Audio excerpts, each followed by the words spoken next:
Greetings, guys. Welcome back to my channel. My name is Monette, and this is my channel, Evolve with Monette. For those of you that are new here, I am a professional intuitive empath. So good to share some energy with you. Come on in. Thank you for inviting me in, guys. We're going to jump right into it. This message is for anybody that may be confused about your soul contracts. It's not your job to maintain both ends of that soul contract. In life, we will run into so many people, and you will have multiple soulmates in your life, and they won't always be romantic, guys. They'll be platonic, they'll be friends, they'll be family, they'll be coworkers, colleagues.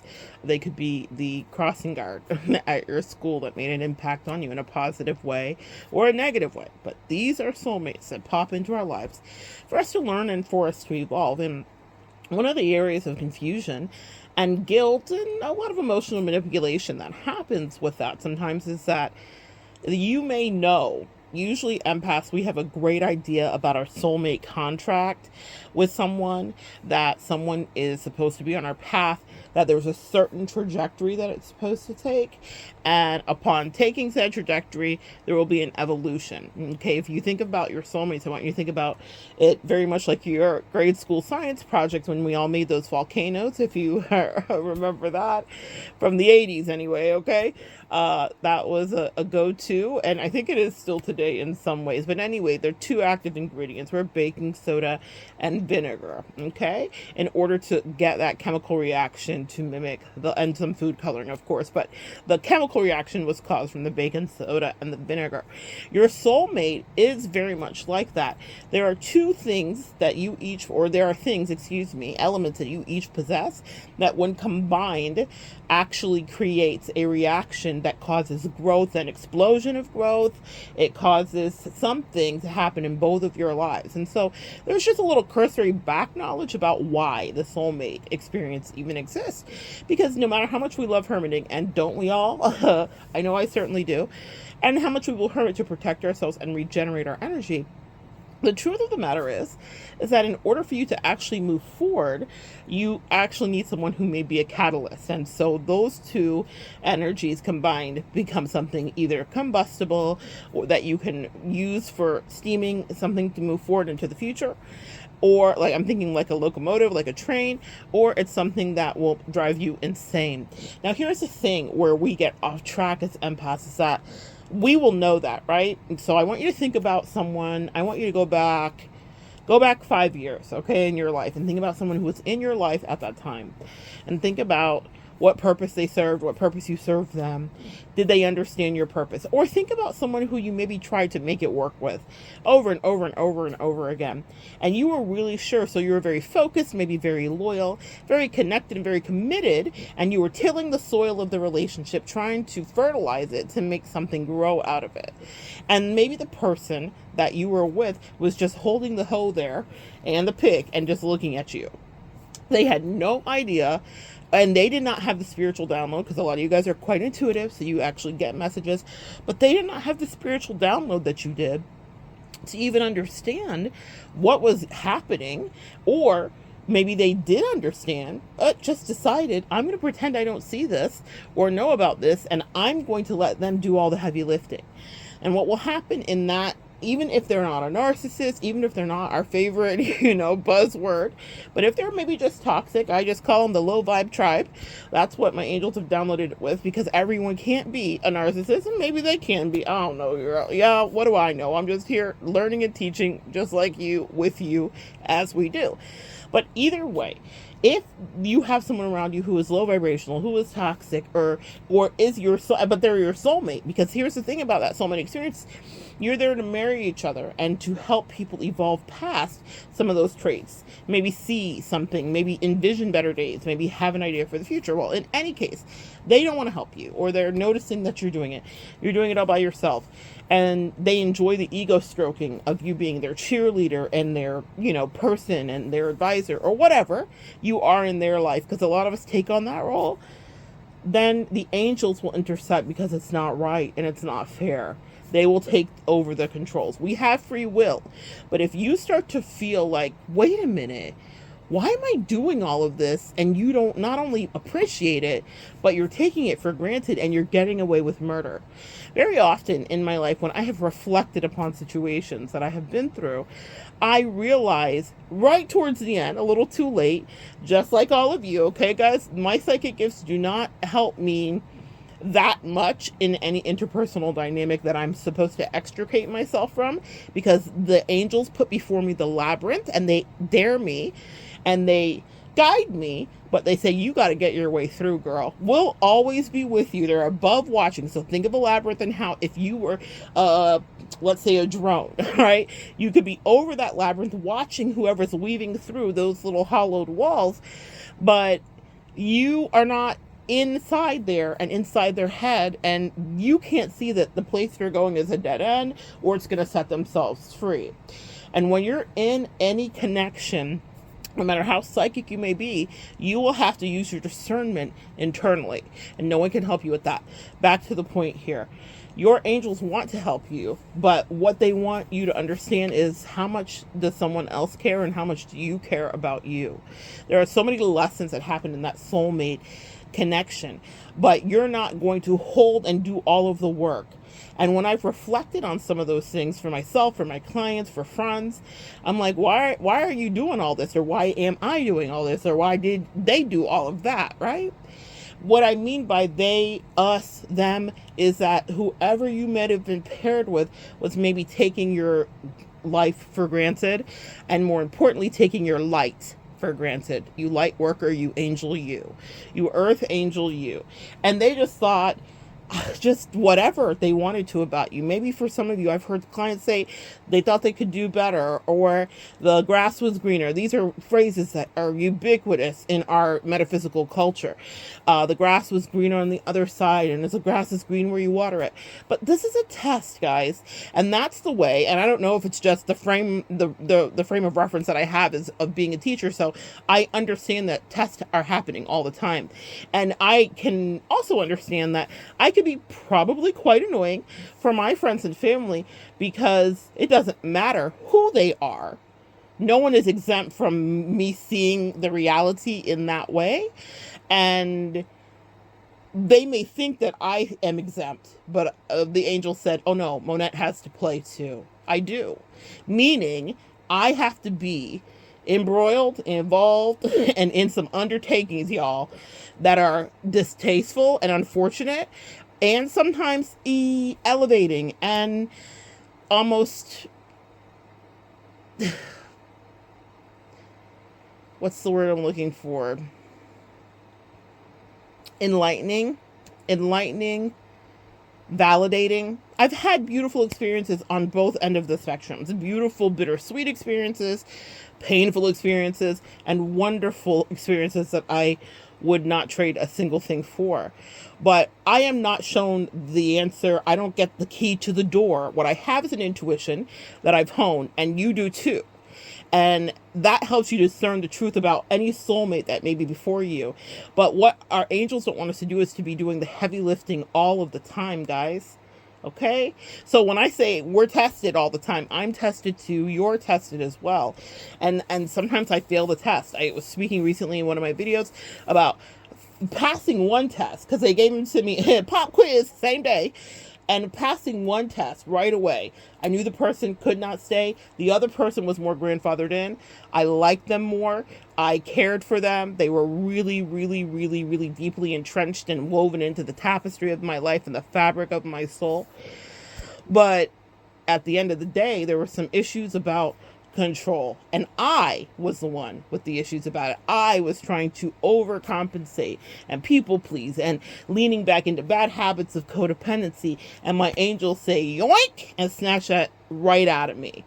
Guys, you all will be tested. But if you have someone that's in front of your face that also is a soulmate, they will be tested too. I was tested and I failed the second test. You know, I come here with triumphant stories sometimes, but I'm never going to lie to you. And that's my motto. That's my personal ethos is to you, to tell you the truth, no matter what it looks like. I did not get the second one right. I should have moved more swiftly. I should have been more stalwart. I should have cut off quicker. But instead, I did what we all do, which is love someone, because we're used to being the fixer, or to love someone because we know and we've heard that we have a soulmate assignment and we know it to be true. So we're like, well, angels, what do you want me to do? I mean, we live in loyalty, right? We don't abandon people.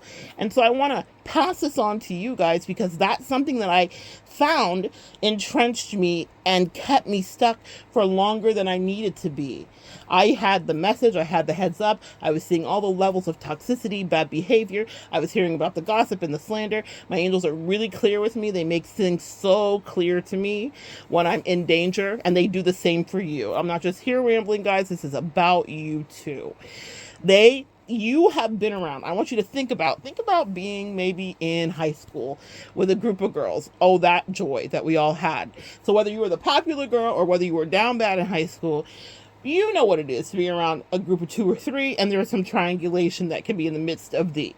And before you ever had real validation that people were turning on you or gossiping about you, or maybe you were the butt of the joke or whatever, or maybe you were being ostracized to any degree, what happened to your little intuition? I want you to remotely look back and see that you knew before any words were spoken, because you were intuiting primally, okay? And so that is something that you still have as your discernment and your tool. It's just more honed the more you go through these years here. And when you're facing with a soulmate, and the reason I said that part about hearing, it's because when we're hearing at that age, because it's a lot easier for us, it's clearer. You don't question it, but over the years we are indoctrinated and we are taught to live in and kind of support other people's selfishness, but not for ourselves. We're taught our selfishness is bad. It's not. And remember, I asked you guys this year, I said, can you unapologetically be selfish this year? Can you, for the next 6 months, I said, starting maybe a month or 2 ago, my angels started downloading me with this. They said, this year of the dragon, if you work and you work on working and you work on yourself, your self-care, your body, whatever your goals are for this year, and you say no to everyone that is trying to either cause you some level of despair or pulling on your energy, it's not fair, is what the angel said. It was it's not fair. And so you don't have to stay there, sis. That's what I'm telling you. Wherever you are, wherever you might have just got out of, you didn't have to stay there. Stop feeling guilt about it. You don't have to stay there if you're stuck in something currently. You were absolutely guided to set yourself free, especially in this year. It's a absolute victory for you if you actually live in your selfish energy. But people will throw that at you and they'll gaslight you with it subconsciously, verbally, out loud. And that all has to do with the soulmate contract situation, because any of us know that when you're in a relationship and someone isn't pulling their weight in it, it becomes exhausting. And I'm thinking right now they're channeling to me the rowers, that you see on a lake that will be rowing. And there's a line of all of these guys or girls, and they are in perfect synchronicity. Well, if one of them gets out of order, that boat's still going to go. But if 2 or 3, then it's going to move more slow. And even with one pedal out of order, it's going to move more slow. So many of us are used to doing all of this Herculean energy and output and heavy lifting. I know I certainly wasn't. As an empath with bad habits and bad boundaries and incredible codependency, I just didn't want the people to quote unquote leave me, or I didn't want them to not quote unquote need me. It's such a powerful lesson, and I have to live again in that integrity and be honest and share with you honestly that is a sensation that I had. I was like, well, if I make myself more useful and I do more of the things, then I will be an invaluable part of their life. And then someone else could come into their life that wasn't even doing a quarter fraction of it, but they pictured that person as someone with quote unquote self-respect. And then they could very well be like, thank you, next. And all of that work you did could go to the left, right? I had that happen over and over again with the placement in my chart. Y'all that are my regulars here know exactly what it is in the collective. I have a scorpionic placement, which causes me to have repeated endings in life. I've studied it more this second half of my life, and it doesn't have to be that way. Now the people that come into my life will actually say the tribe, the vibe that's right. But in order for that to happen, there had to be space, and other things that were from the past had to fall away. That's the circle of life. I'm thinking of the Lion King now. The circle of life. Yes, I'm thinking of that. That's the circle of life. But it's not part of your life contract to be held back or to be under spiritual attack from someone that you once did share a soulmate contract with. People void the soulmate contract by not putting in to this. When you're in any rotation or a cipher, if you partook in high school of any substances that were smoked, y'all know what I'm saying. It was a lot about, are you putting in on this? I got 5 on it. That whole song it's so funny. Wow, thank you, angels. They're just channeling the message here, because they just played Jordan Peele song to me in my head, because Jordan Peele took that song for the movie Us, which was about having a tethered energy. Wow, my mind is blown how my angels work. Y'all, I have full body goosebumps. I'm always in awe, y'all. It's such an honor to sit here and just chat with you guys, and I appreciate all the nice comments and feedback, but y'all, I can't take any credit for the way that this works, because that's not me. That is channeled through me. I was just thinking about smoking weed in high school, and they said, no, it's a movie. And they said, tell them the lesson. What the angels are saying to me right now is that you have been someone's blessing, but they may have been tethered to you. And maybe there was a purpose to that at a time, and it was to serve both of you. And maybe it could have been divine, but they would have had to do some heavy lifting and make some choices in and of themselves to elevate in order to stay great, to be great, and for y'all to continue to elevate together. And people make a very concerted choice, whether they think they do or not, to be a helpmate or to drag you down and help you rot. And that's just exactly what it is. It's such a brilliant channeling from the angels. I'm so grateful. Thank you guys. Thank you guys. Thank you guys. Because when I heard 5 on It by Jordan Peele, he had the score changed so that it was eerie. He dropped it into minor chords. A minor. He dropped it into minor chords and it slowed down.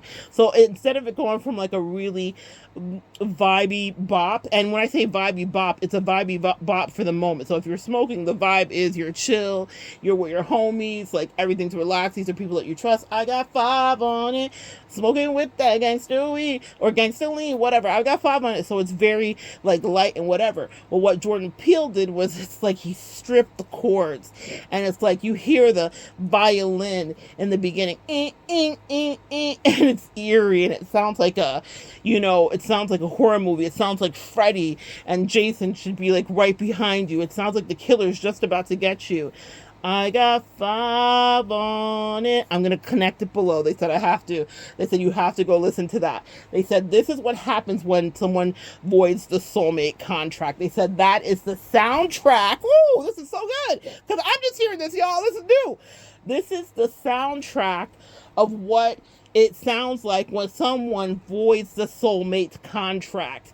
It is eerie. It is ominous. It is foreboding. It is insidious, because someone wants to stay attached to you, but they don't want to do the work they need to do. The whole premise of having 5 on it is about carrying your weight so that that blunt can be great. Can we talk? If you know, you know. So you want to put a little bit on it, and they're going to put a little bit on it, and then you can roll up, and now you will have a beautiful smoke.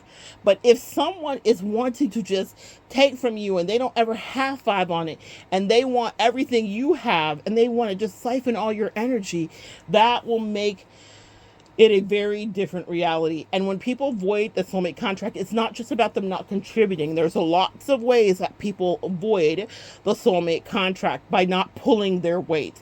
I remember I used to have a potluck with some girlfriends. This is when I was in culinary school, and we'd all bring a dish, and it wasn't just culinary friends, it was just regular friends, and everybody would do their part and whatever. And I would never forget, y'all, there was this one girl, and she would come and she'd be like, okay, I'm gonna make peach cobbler. This is a real thing that happened.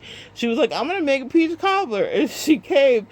And when she got there, she was like, do you have peaches?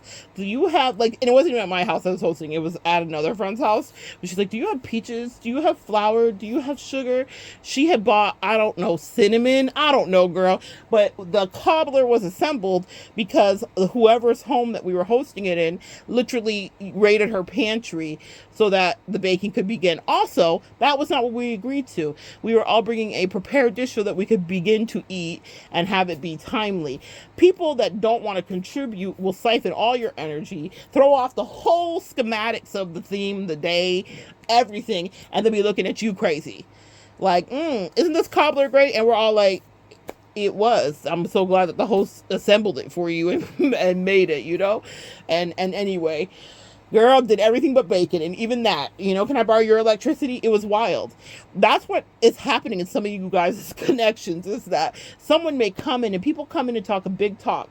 That is a huge, big deal. Now, if we are talking about narcissists, that's a big deal that narcissists do. A lot of future faking, a lot of like, I got you, I'm going to do this, boo, da-da-da-da. I've had it happen so many times in my life when people come in with the biggest talk, but when it comes down to like actually getting right and living right, they don't know how to do it.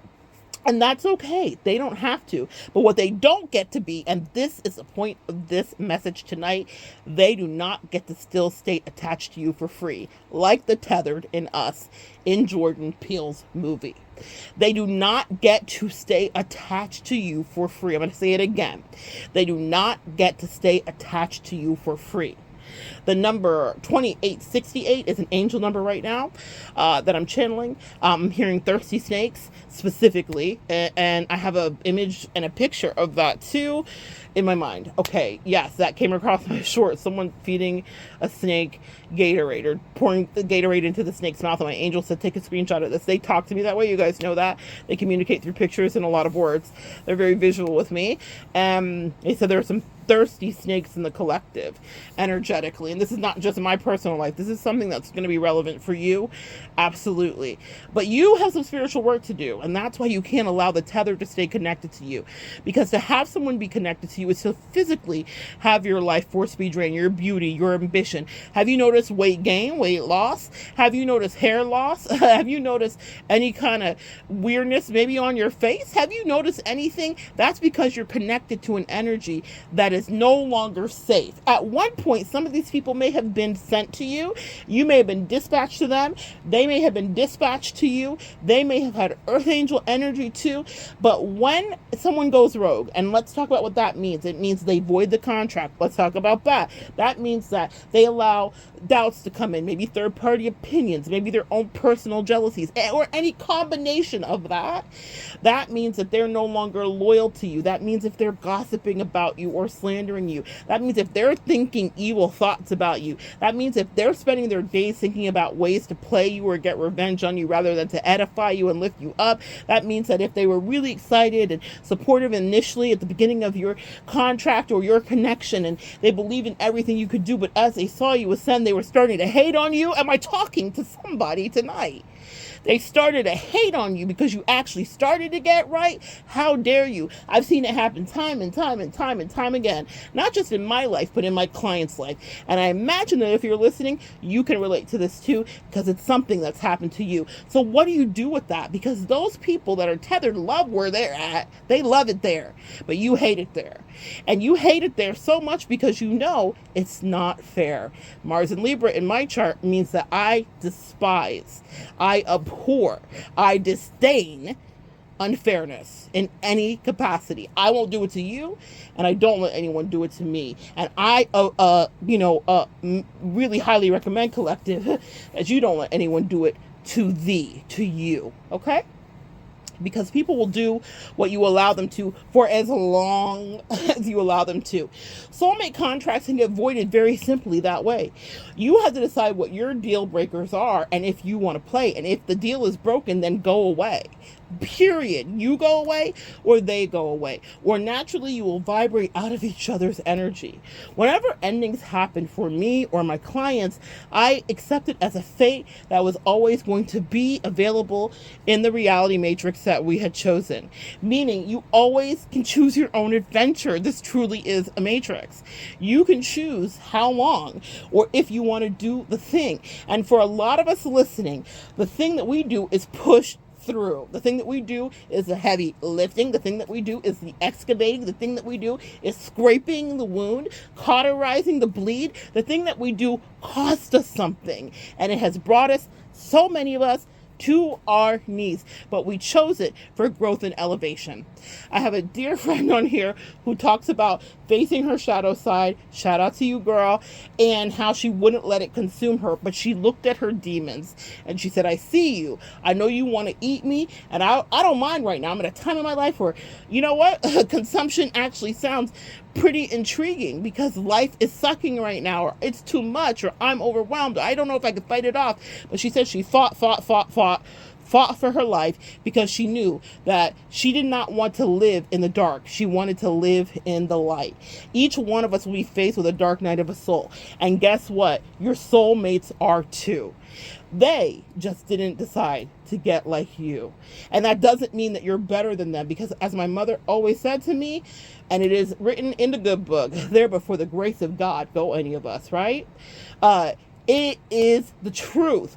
There but for the grace of the divine that keeps us all marching in time, go any of us. You could have easily been the soulmate that didn't choose the elevation. The reason that we are set apart, though, and that's the thing I won't do, even as the teacher in me comes through, is not act like there are A students and then there are F students. That's what we're not going to do. You know, there's all this like equality and everybody gets a trophy. Fuck that. It's not true. Have you guys ever done a group project where you were the one that was the full group when everyone else was just riding the back on you? And because that's been an experience that so many of the empaths I know have had, and I have had myself, it is coming into play now. And this is why you're able to actually deal with things in the way you do, because you know what it is to have the group project on your back while everyone's looking at you like, oh, we better get an A, while they sit back. That's what happens when people avoid the soulmate contract. Except the difference is in high school, you had to sit with those kids, or you had to work with those kids, or whatever. I even had a teacher once come to me, it was English honors, and she was like, Bodette, you cannot just do this project all yourself. Like, she had mercy on me. God bless you, Miss Gardner, wherever you may be. She had so much mercy on me. God bless. But she was like, girl, do you see this? They are all just waiting for you to get the A because they know you're going to. Yes. I was like, well, I don't want to not get the A. And she was like, yeah, but you have to hold them accountable to be responsible to pull your weight. See, she didn't know what I didn't even know myself, which is that I was a young empath who was incredibly codependent and super used to people pleasing. And I also didn't like people in my own weird ways. I was like, I just want to get the A. They can do whatever they want to do. But that is not something that gets to still be your truth at our big ages now. You cannot let people that are supposed to, or that have taken a vow, and even if you guys didn't take vows, even if there was no official ceremony, if this is not your spouse, if it's just friendships or it's colleagueships or family, there's a spiritual and emotional vow that still happens. Please understand that. And so that's what binds the soul contract, okay? Just the idea that you're like, I love you, I'm committed to this friendship, I'm committed to you as a family member, I'm committed to you as a employee, whatever the case may be. So what happens when people void the soulmate contract is they will still want to suck from your energy and dine and sup and siphon that. But you are responsible to cut yourself free. I promise you, they will have you dragged behind them, feeding their life while you're looking broke down, busted, disgusted, while your mental health is frayed and frazzled, while you're spending money that you have or don't have or shouldn't spend, that could be spent on other things, while you're neglecting other relationships that are pivotal and important and life-giving in your life, just so that you can make sure that they're right, because they're used to your supply.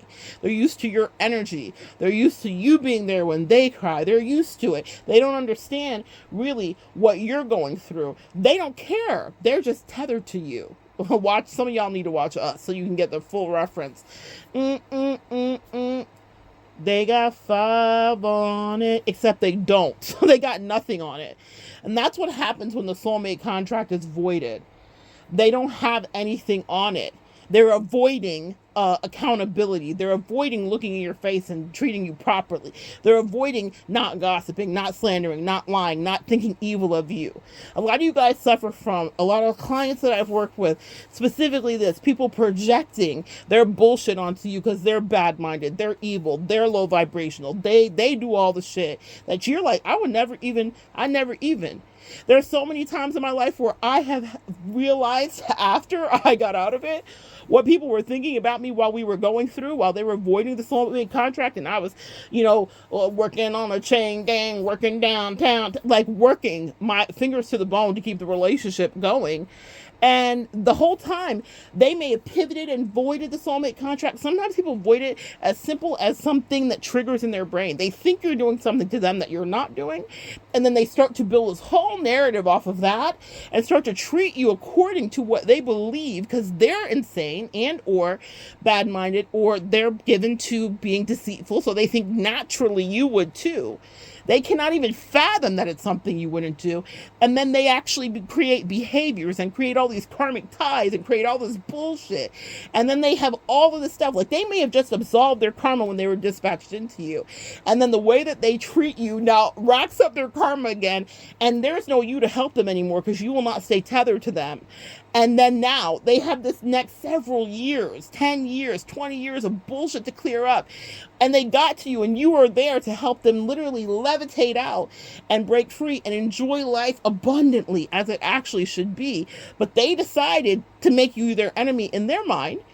And then they pivot and start treating you less than fine and start being on demon time, and then think, oh, you clearly must have been doing this to me too, when actually it was something you would never do. That voids the soulmate contract. It doesn't matter how much they talk to you. Let's talk about this. What the fuck is there to talk about? What the fuck is there to talk about? That's facts. There's nothing to talk about, because if someone has built a whole line of behavior off of something they assumed you were doing, when maybe all you were doing was just taking care of you in whatever way you were guided to, then that's going to be their karma, and it has nothing to do with you. It's above you now. Y'all remember that? Y'all remember that racist lady that came in and screamed at the guy and told him all kinds of racist expletives that he was? And at that point, he said, it's above me now, meaning I can no longer even be of service to you. Then she was crying and begging him. That is a little too accurate in my life, specifically because of the ambassadorship that I signed up for on this earth, which has to do a lot with racist people that don't know they're racist and all kinds of craziness. It's really fascinating to me how God has put me in the line of fire for that. Some of us, are, I always say, God's strongest soldiers are these empaths. Okay, I'm so proud of you guys.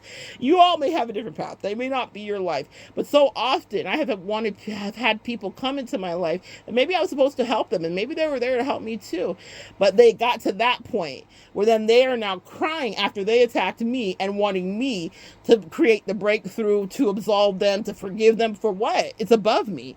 You showed who you really are. And that's the thing, empath, I want you to not unsee. Because if not, that tether will try to continually siphon your energy. And that's how they are at that point. I don't care how much you like them, how much you love them, how many laughs you laughed. I don't care if they were your mom or your dad. I don't care if it was your man or your girlfriend, it was your husband or your wife. I don't care if it was a child you birthed out of your body in the dark of the night. It will be a soulmate contract that is voided and will never again see the light if they are not treating you right, if they don't know your value, and you need to know your value, message, we have our own work to do, but if they don't know your value, if they refuse to do their spiritual work, sometimes people's spiritual work is as simple as them having to integrate some things, integrating their own shadow, being honest about their bullshit. Everything doesn't have to be cataclysmic and an ending. While that's in my chart, that's not always the life that is destined for any of you, okay? That may not be your placement in your chart. So everything doesn't have to to be an ending. But people will do everything but the right thing instead of doing the work that they have to do, which is hard. It's hard to do the heavy lifting of looking yourself in the mirror and being like, oh man, that was fucked up, and owning that. There are friendships I have in my life to this day, though you may not think it for the way that I teach from my experiences, but I do still have friends I've had for many, many, many, many, many, many years. And the friends that are still here are the friends that I was able to be like, yo, you know, that wasn't fair. You know, you were being emotionally manipulative. And even if they didn't like what I was saying, because I have no filter when it comes to telling the truth about that, because I'll tell the truth about my bullshit too. Here's how I felt about you, or here's how I was dealing with you, but it's not shady. And the friends that still remain, guys, are the ones that could look me in my eyes like grown-ass men and grown-ass women and be like, yeah, you're right. I lied, or I was hurt, and this is what happened. Not making excuses for the behavior, but there is definitely got to be some exceptions for humanity. If we are light workers and earth angels and empaths, we are not out to come for blood every time someone steps over the line, because none of us are perfect, right? So, of course, there's got to be some room for allowances and mistakes to be made, and that's how we learn. And that's a friend I will have to my grave.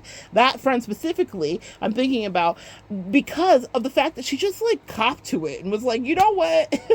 You got me, sis. It didn't go good. I remember a soulmate contract that got voided many years ago with my twin flame, the toxic twin, my terrible little twin. And in the beginning of it, before we got to the voiding place, she came to me and she said, I feel jealousy about the life you've manifested. I was freelancing on the lines, the psychic lines at the time. I had got myself out of the matrix of corporate America, and she had seen me not work for a year. I lived off of my savings for a year because I said, I'm never going back there. I'm never working in corporate America again. It was scary. It was a leap. I jumped out in faith because my angels told me it was time to. And so it was a year that I didn't work because nothing is easy. So when people are like, who do you think you are? I'm like, y'all don't know people's story, man. Nothing was easy. I did that, but she was judging me. She told me so. She was like, I really thought you were crazy when you told me you weren't going to work again. I literally was just like, oh my gosh. And she was probably chatting about it with her friends and co-workers, like, oh my god, my friends are crazy. She just, like, she was supported me at the time. We were still friends and our contract wasn't voided, and she still was kind, but she was honest with me, and that's why I liked her for so many years of my life. And she was like, girl, I was worried about you. She's like, I'm so proud of you, though. And she was so proud of me when I got on the lines, when I was freelancing and doing this and doing my radio show, all the things that I did. She was, pretty supportive. But the soulmate contract got voided because she stopped being that person that would come to me and say, look, I'm jealous. Because she was being mean to me and I called her on it. That's what I mean. You don't just cut people off because one thing happens, guys. I usually, for people that I've been in my life that I love, I definitely, for new people, I'm like, one strike and you're done. That's really what I recommend to you. That's my evolution. But for the people in my life that had been there for a while, it was always 3 strikes. And it was always, can we talk about this? Can you be honest about what's happening here? Or are you going to just still try to lie to my face? Because a lie to my face means you're op for real. And I absolutely can't have you around. You're dangerous. And when that happens, guys, when someone voids the soulmate contract and they have had any real proximity to you, they've been tethered to you, you have to apply law 15 of the 48 laws of power, which is to crush your enemy completely. They can't even have any kind of proximity to you because they will always be dangerous. So, when she pivoted from being honest with me, like, I'm suffering with some jealousies, girl, I'm feeling away, and here's the thing, and this is what I didn't understand about, just to be fair, for a year or two or whatever, for a long time, she was actually out earning me. Real talk, guys, she really was. And I was genuinely happy for her because I remember when she started to earn more money and how exciting that was. And I remember her being in poverty like she remembers me being in poverty. And she was supposed to be my starter from the bottom friend. Now we're here. You were supposed to see her on some of my videos. You were supposed to meet her. You were supposed to hear her voice, but you all don't even know what she looked like, what she sounds like, or what her name is, because she offed herself. She decided to go rogue. The zombie infected her, the jealousy bit her. And all those years that I had held her and honored our soulmate contract and loved, even when she said to me, yo, I've been feeling some jealousies, not loved it and relished it, but respected her for coming to me like a woman and being like, well, She didn't come to me fully. Again, she was being snide, and I was like, why are you, what is this little backbitey remark you're doing? And she was like, you know what, honestly, I didn't even realize I was doing that. But when you have jealousy or spite or any kind of ill intention in your body, it will seep out of your pores, guys. You can't suppress it. So, clean up on all 10 your own emotional stuff. And that's why it matters to communicate in relationships of all kinds. So she couldn't suppress it. It was seeping out of her pores. I called her on it. And she was honest with me. And we recalibrated and reset our friendship for the next year and a half or so until the jealousy rose in a way that she couldn't manage it. Something else happened in my career that was extraordinary, and she was beyond jealous. It wasn't as supportive as I had been with her. She wasn't as emotionally available. She was ignoring it. She was acting like she couldn't see.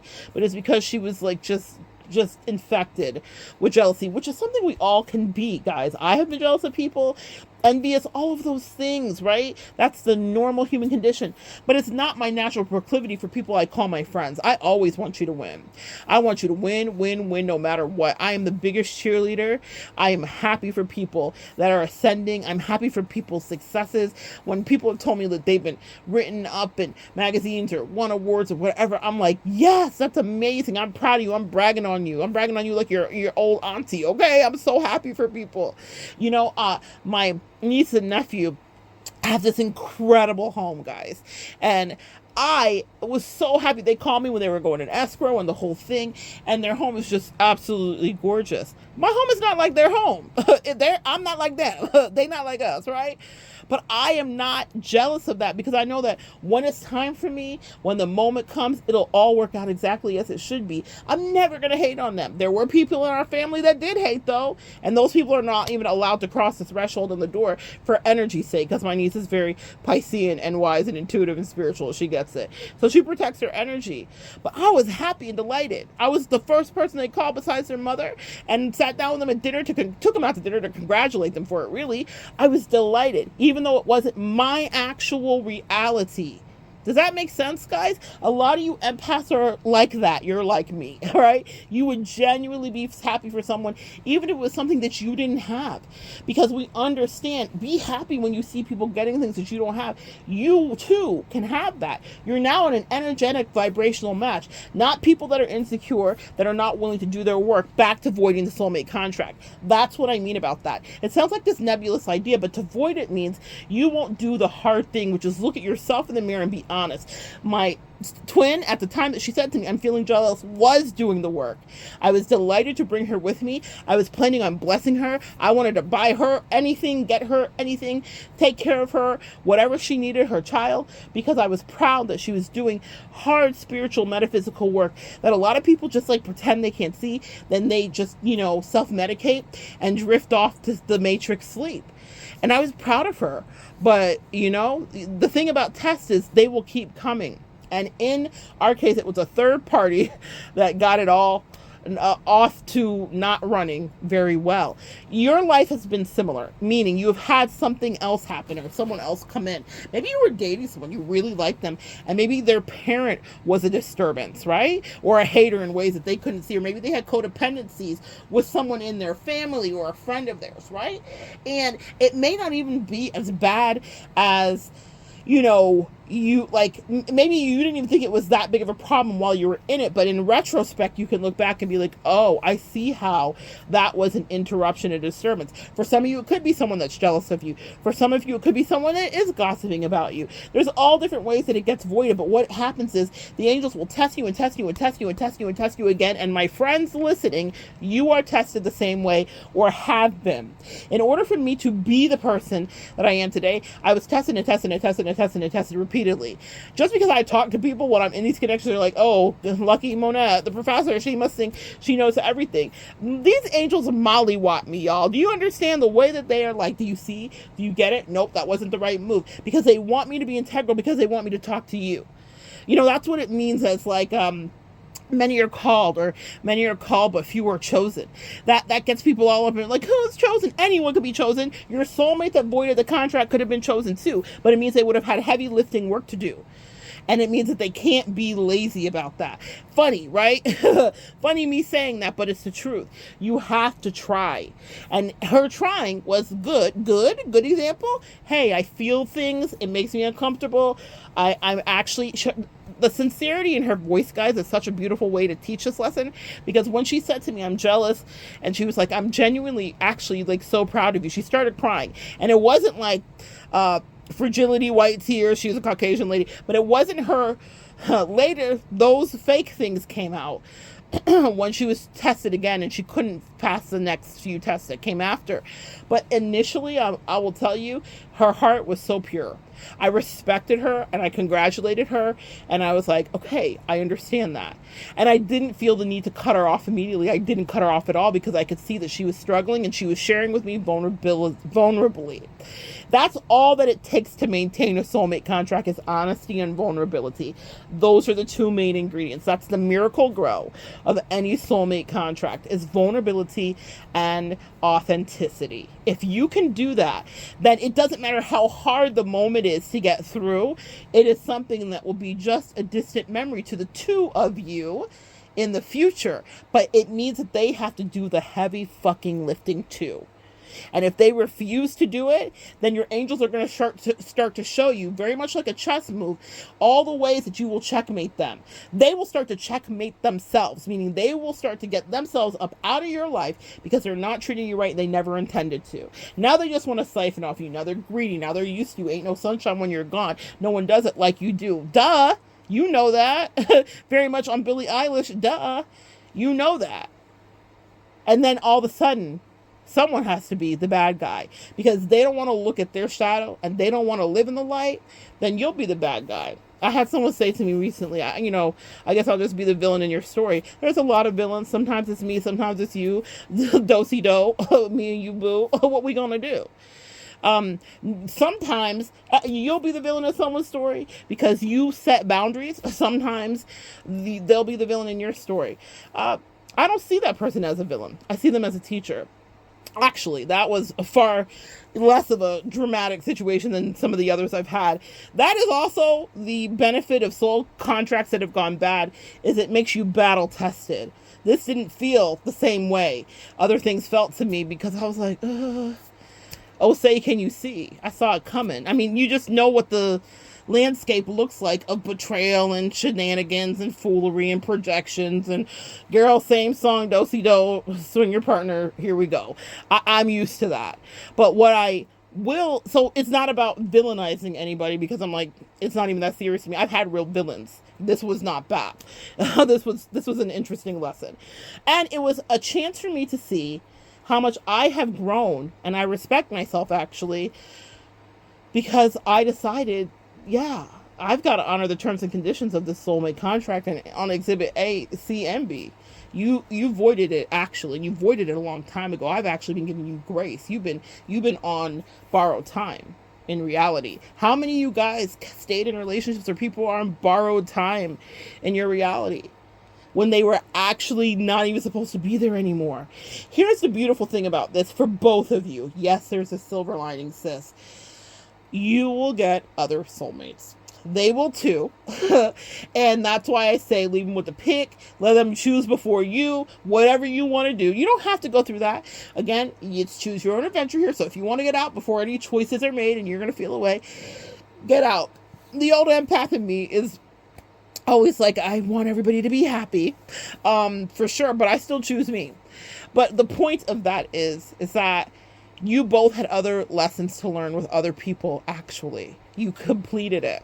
Now, what in our society we don't like is to hear that. Nobody wants to hear that. They're like, no, what are you talking about? Like, you're supposed to be friends for the rest of your life. Are you? Are you? Are you supposed to be in someone's life for the rest of their life? Are you supposed to be someone's girlfriend or boyfriend or husband or wife for the rest of your life? Think of some of the people that you've divorced. Were you supposed to be there for the rest of your life? I can hear you laughing on the other side of the screen. Of course not. But for a season in your life, you absolutely were wonderful to each other, and then maybe not so wonderful, and then absolutely terrible, and then the soulmate contract was voided. And that is something that I want you're my empath collective, okay? So over here, I feel very motherly to you. And so I don't care about what those other kids do. I care about you. So I want you guys to understand this. I want this to sink and penetrate through. It is, I don't care what the soulmate that voided the contract with you feels or does, or what their next person is. I don't give a single fuck. I care about you. And I want to empower you. If maybe it's something you're going through or have gone through, I want to bring some sensibility to it and some perspective to it. You have other soulmate assignments. And the second someone voids your contract by being duplicitous, dishonorable, disloyal, whatever happened, they're triangulating you, cheating on you, whatever happened in it, if they were not forthright and honest about their intentions, or even as integral and vulnerable as my toxic twin was initially, then it's not a place that you are obligated to be. And they will also be tested repeatedly, as are you. It doesn't mean that you're better than it doesn't mean that you're better than them. I couldn't even get it out, because it does mean you're better than them. I'm sorry. My angel says, stop lying. Why you always lying? Why you always lying? Oh my God. Stop fucking lying. That's a real song. Someone remix. I'm going to connect it below. Anyway, I have so much work to do for the connections today. But that's a real song. Why are you always lying, man? Why are you always lying? These people are lying to you and lying in your face and lying about everything. It's a whole disgrace. And listen, man, if they're going to lie to you, they're lying to themselves. And that's the part that scares me, because the way that somebody will lie to themselves when I know the reality, especially me specifically doing this for a living, y'all, the way that I've been looked at people, the way that I have looked into people's face and their lying eyes, like, wow, because there's no disguise. Unfortunately or fortunately, because I have been through a few wars, I've had a few tours of duty out here in these narcissistic streets, I can see it coming a mile away. Whatever it is, toxicity, low vibe tribe, whoever they may be, I can tell when they're operating out of inauthenticity. And it's repellent and disgusting to me. It's a turn off to me. I could have been the most obsessed, infatuated, love-sick person for any person that I'm talking about, and whether it's platonic or romantic. And when I tell you, inauthenticity makes me the ick. I don't have enough words to describe how disgusting and repulsive it is to me. And here's the thing, that's a judgment on self as well, and an acknowledgement that we too can be that repulsive to ourselves when we're not living in our own authentic reality. That's an emotion that I'm not projecting. It's an emotion that I have felt for myself when I have been inauthentic. I don't like it, so I don't want it on anybody else. So I worked on purging, and I worked on being honest with myself. I'm talking to the man in the mirror, and I don't want anyone around me that's in that vibration, because you will make things not clearer for me. People that are living in inauthenticity cause you to live in a foggy haze. So when the soulmate contract is voided, instead of wanting to save face and hold on and take up space and have them in your face, let them go and let them be free. Because here's the beautiful thing, the regeneration happens almost immediately. Whether you're supposed to go on a hermited thing where you're by yourself, I know I certainly have had my moments where I'm like, okay, so I'm done with people. I did it. I did it. I'm just going to teach. That's how I'm going to get my people fixed, and that's it. Right? But every time I say that, the angels are like, yoink, and another one. We go, and here we go again. So that's just my life, and I think it's to teach these lessons about relationships and how we evolve. But for some of you guys, you might be able to navigate a really long hermit mode. I'm right over there with you right now. I got you. I see you. But the truth is, when you're ready, when the student is ready, the teacher will appear, and the teacher will make it clear.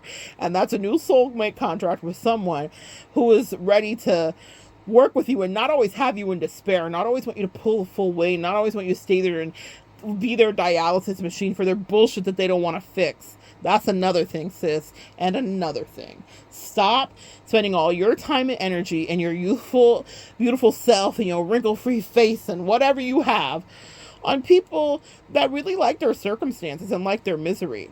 Okay? That's another way that the soulmate contract can be voided. You might have been dispatched into someone's life to help them elevate and to see life differently and to have pleasure or to have happiness or to have mental clarity. Each one of you guys have your own gifts, specific to your sign specifically, but also to your personality construct and assignment as an earth angel.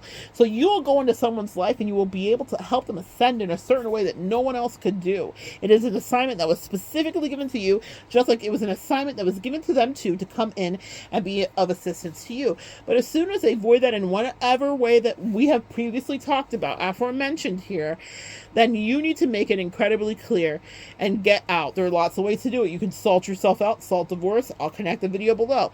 I talk about how to divorce a person, spouse, friend, coworker, entity, job. I highly recommend you don't use it unless you feel like they're insidious. Not everyone has to be fully blocked. Not everyone has to, I mean, you can't, sometimes you can't do that. Not, you know, sometimes you guys have family members you still have to interact with, but you need to set firm emotional boundaries. Okay? Because here's the thing about people that have once crossed your boundaries, they will always want to cross them again. And you will either have to fully be scorched earth with them, or have enough emotional resolve and enough self-efficacy to repeatedly say no when they try, because they will.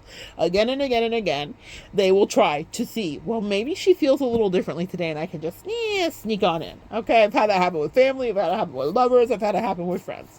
When I've set boundaries and they hate it, then they're like, again, and they're like, they try to run a play differently. And I'm like, okay, we just did this play, so like, we're going to keep doing these plays, or what are we doing? So, excuse me, guys. So I'm going to say that. No more plays run, right? They will try to violate your boundaries repeatedly. Another thing, excuse me, Robert Greene comes to mind, the author of The 48 Laws of Power. And I'll see if I can find that clip too, but he says specifically something that is so powerful, and it is a guiding force, and it has been for me for the last 10 years. When someone disrespects you once, they will disrespect you again. That's a funny thing about respect in our humanity. People respect certain people, and there are things that they would never try with other people. Or maybe they have tried it with a lot of people and gotten away with it. And you are the buck stops here, sis. And they're like, what is this? Who the freak do you think you are? I have gotten this far in my life, and I have done this to everybody to some degree, but emotionally manipulative, sneaky, cruel, deceptive. When you unmask people, you got to know what you're dealing with, because they're used to getting away with things, and then they come up against you. It reminds me of, again, one more video that I'm going to see if I can find. A guy decided to run Border Patrol, and he runs, and he like guns the car, and it's just that small, like, the thing that goes up and down, to let the car through. And it looks like it's quite penetrable and no big deal. I've never thought much about it myself, going through tolls or whatever the thing is. But at the border, they don't play those games. And it has like some steel reinforced rebar that goes into the ground that redirects the shock of the car into the ground. Anyway, what happened is he guns it full speed ahead. The car literally flips, and he totals his car. And the car flips. He doesn't go through the barrier. He's still inside the barrier. He is like flipped up into the air. He almost got across it only from flipping. And he absorbed the full shock of that impact. It didn't like break away. It was designed that way specifically at the border in moments like that. You are that steel rebar that people don't see coming. They're like, oh, it's just like a little flimsy bar. It's no big deal. I'm just going to push right past these boundaries. Absolutely not.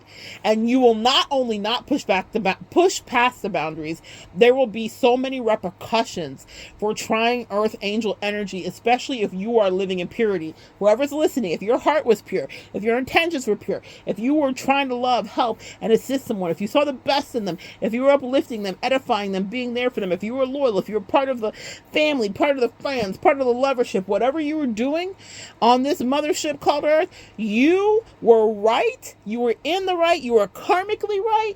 You are the steel barrier that fucks up their life, because you are the first person that said, not on my watch, not on this night, not in this motherfucking life will you get past me. Because I said no, and I meant that, actually. The soulmate contract will be voided in that moment.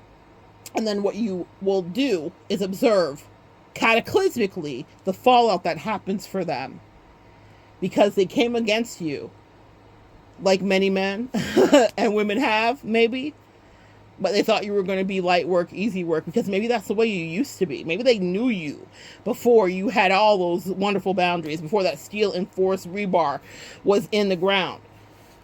before you were strong enough to take a whole car down, a whole pack of narcs down, a whole family of haters down, some prackalicious at work and colleagues that were gossiping down, some slimy friends and family down. They didn't understand what was happening, that you were thugging with your rounds.